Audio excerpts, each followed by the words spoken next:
Hi అందరికీ, నేను మీ శ్రావణి. అందరూ కుశలమా? ఈరోజు ఫుల్ వీడియో అనేది షేర్ చేస్తున్నాను. వీడియోలోకి వెళ్ళే ముందు నా ఛానల్ ఎవరైనా ఫస్ట్ టైం చూసినట్లయితే ప్లీజ్ సబ్స్క్రైబ్ చేసుకోండి. నా రెసిపీస్ అలా నచ్చినట్లయితే లైక్ చేయడం అసలు మర్చిపోమాకండి. ఇంకొన్ని వీడియోస్ కోసం నా ఛానల్ అయితే విజిట్ చేయండి. ఇంకా వీడియోలోకి వెళ్ళిపోతే ఇక్కడ మా చెట్టుదే అనమాట జాంపండు. చిలకమ్మ తింటున్నారు. నాకు చాలా బాగా అనిపించిందండి. చాలా రోజుల తర్వాత చూసాను అనమాట, అందుకే వీడియో తీసాను. ఇంకా ఇక్కడైతేనేమో గోధుమ దోశలు చేసుకుందాం అనుకుంటున్నాం మా కోసం బ్రేక్ఫాస్ట్లోకి. అందుకని 1 కప్పు గోధుమలు, అలాగే 1/2 కప్పు ఏమో sunflower seeds, 1/2 cup water melon seeds, 1/2 cup పెసరపప్పు, అలాగే 1/2 కప్పు కార్న్ఫ్లెక్స్ తీసుకున్నాను. ఇదేమో మజ్జిగ అండి, నేను వెన్న తీస్తా కదా ఆ మజ్జిగ అనమాట. కొంచెం పుల్లగా ఉంటాయి కదా, అప్పటికప్పుడు దోశలు వేసుకోవాలి కదా, అందుకని ఫోమెంట్ అయింది మంచిగా అని చెప్పేసి ఆ మజ్జిగ అయితే వేస్తాను. ఇంకా అలా నానపెట్టేసి పక్కన పెట్టేసి ఇక్కడ దాతిక్ అయితే బీట్రూట్ చపాతీ చేసినాను, ఎగ్ చపాతీ. దానికోసం అయితే డ్రై రోస్ట్ చేస్తున్నాను. చపాతీస్ మెత్తగా ఉంటాయండి. నేను చేసి వాటి తినే టైంకి 1/2 అవర్ అయితే పడుతుంది. ఆ టైంకి కానీ లంచ్ బాక్స్లో ప్యాక్ చేయడానికైనా డ్రై రోస్ట్ చేస్తే చపాతీలు అనేవి చాలా మెత్తగా ఉంటాయన్నమాట. తర్వాత ఆయిల్ వేయంగానే చక్కగా పొంగుతాయి కూడా. ఇలా ట్రై చేయండి, చాలా బాగా యూజ్ అవుతుంది. అంటే మెత్తగా ఉంటాయి అనమాట. ఇలా పెట్టేస్తే దాని మీద వెయిట్ ఏమైనా పెట్టామంటే మంచిగా పొంగుతాయి. ఇంకా ఈ లోపల అయితే ఎగ్ బ్యాటర్ అయితే ప్రిపేర్ చేసుకున్నాను. సాల్ట్ను అలాగే కారం వేసుకుని మంచిగా ఇలా బీట్ చేసుకున్న ఎగ్స్ ఉంటాయి కదా, అవి వేసేసుకున్నాను అనమాట. చపాతీస్ ఆల్రెడీ మనం కాల్చే ఉంచాం కాబట్టి ఏం పర్వాలేదు. దాని మీద పెట్టేసేసి దాని మీద లైట్గా ఆయిల్ వేసి టర్న్ చేసుకుంటే 2 వైపులా కూడా చపాతీ మంచిగా కాలుతుంది. సిమ్లోనే పెట్టాలి, సిమ్లోనే పెడితే మంచిగా వేగుతుంది.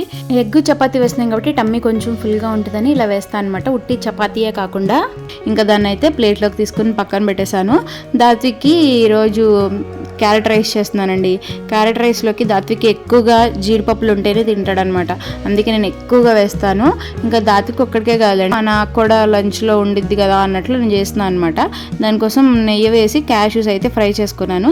ఆ తర్వాత కొంచెం 1 స్పూన్ ఆయిల్ వేసి హోల్ గరం మసాలా వేసుకుంటున్నానండి. దాల్చిన చెక్క 1 ఇంచు, లవంగాయలు 4-5, యాలకులు 2, అనాస పువ్వు 1, బిర్యానీ ఆకు వేసుకున్న తర్వాత అవి కూడా ఫ్రై చేసుకుని ఉల్లిపాయలు 2, 3 పచ్చిమిర్చి వేసుకుని మంచిగా ఫ్రై చేసుకుంటున్నాను అనమాట.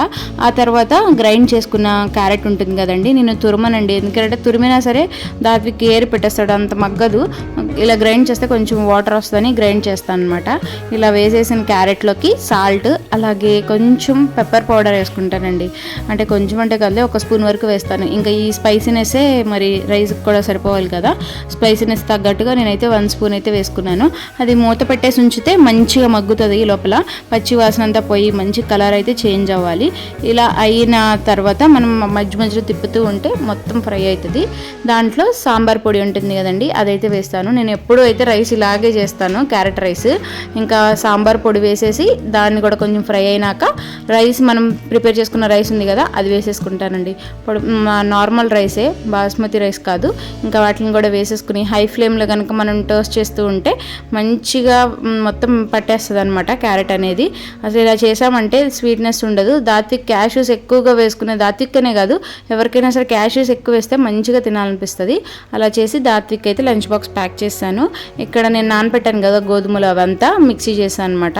ఇలా దోసపిండి బ్యాటర్లోకి వచ్చేలాగా చేసేసి దాంట్లో 3 స్పూన్స్ అయితే రాగి పిండి అయితే వేసుకున్నాను. అంటే ఎందుకంటే కొంచెం హెల్తీగా ఉంటుంది కదా అని. 1 స్పూన్ అయితేనేమో బియ్య పిండి వేసుకున్నానండి. కొంచెం మా వారికి పలచగా వేయాలి, ఇంకా అందుకని చెప్పేసి 1 స్పూన్ అయితే బియ్య పిండి అయితే వేసుకున్నాను. దోశలు మాత్రం చాలా బాగుంటాయండి. మనం అన్నీ హెల్తీవే వేసాం కాబట్టి చాలా మంచిది కూడా. ఇలా వేసేసుకుని నేనైతే కొంచెం మందంగా వేస్తున్నాను, అంటే మావయ్య కోసం అని చెప్పేసి మందంగా వేస్తున్నాను అనమాట. మావయ్య మందంగా అయితేనే తింటారు, ఇంకా పలుచగా అయితే మా వారికి నేనైతే వేసుకుంటాను. దీనిపైన ఆనియన్స్, క్యారెట్ కూడా వేసుకుంటే బాగుంటుంది. నా దగ్గర లేవండి, ఇందాక రైస్ చేసేసాను కదా మొత్తం వేస్తాం, మర్చిపోయి దీని విషయం. ఇంకా అలా వేసేసుకుని మనం పిండిలోనే అల్లంను పచ్చిమిర్చి కూడా వేసుకుంటే ఇంకా బాగుంటుంది. నేను వేయలేదులే, వేస్తే కూడా బాగుంటుంది. ఇంకా అలా వేసేసుకుని మా వారికి నాకు కూడా వేసేసుకుంటున్నాను అనమాట. ఒకేసారి అయితే టిఫిన్ తినేసాము. టేస్ట్ అయితే చాలా బాగుంది. బ్రేక్ఫాస్ట్ అయిపోయిన తర్వాత ఇంకా ఇక్కడైతే మటన్ తీసుకొచ్చారు మా వారు, కర్రీ చేస్తున్నాను అనమాట. ఇక్కడైతే ఒక ప్యాన్ పెట్టేసి, అంటే కుక్కర్ పెట్టేశానండి. కుక్కర్లోనే పెట్టేస్తే మటన్ మంచిగా ఉడుకుతుంది కదా. దాంట్లో అయితే 4 స్పూన్స్ ఆయిల్ వేసేసుకుని పచ్చిమిర్చిని వేసేసుకున్నాను.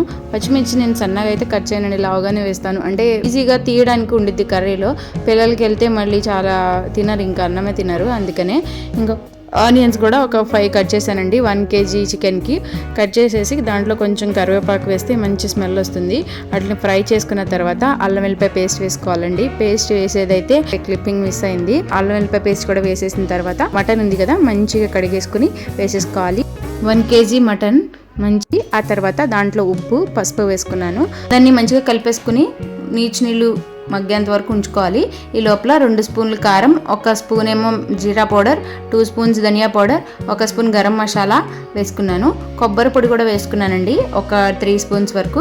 అది కూడా నీళ్ళు ఎగిరిపోయిన తర్వాత అది వేసేసుకోవాలి. మొత్తం వేసేసుకొని మంచిగా కలిపేసుకుని ఆయిల్ కొంచెం పైకి తేలిన తర్వాత దాంట్లో అయితే వాటర్ అయితే యాడ్ చేసుకోవాలి. వాటర్ ముక్క అంటే ఉంటుంది కదండి మునిగేంత వరకు వేసుకున్నాను. వేసుకుని కుక్కర్ పెట్టేశానంటే 5 or 6 విజిల్స్ రానిస్తే మంచిగా ఉడికిపోతుంది. కర్రీ అయితే రెడీ అయిపోయిందండి. టేస్ట్ వేరే లెవెల్ ఉంది. ఇలా ట్రై చేయండి. ట్రై చేసి ఎలా వచ్చిందో కామెంట్ సెక్షన్లో కామెంట్ చేయండి. ఈ వీడియో నచ్చినట్లయితే లైక్ చేయడం షేర్ చేయడం అస్సలు మర్చిపోకండి. నన్ను కూడా సబ్స్క్రైబ్ చేసుకోండి. ఇంకొక మంచి వీడియోతో అయితే మళ్ళీ మీ ముందుంటాను. Thank you for watching.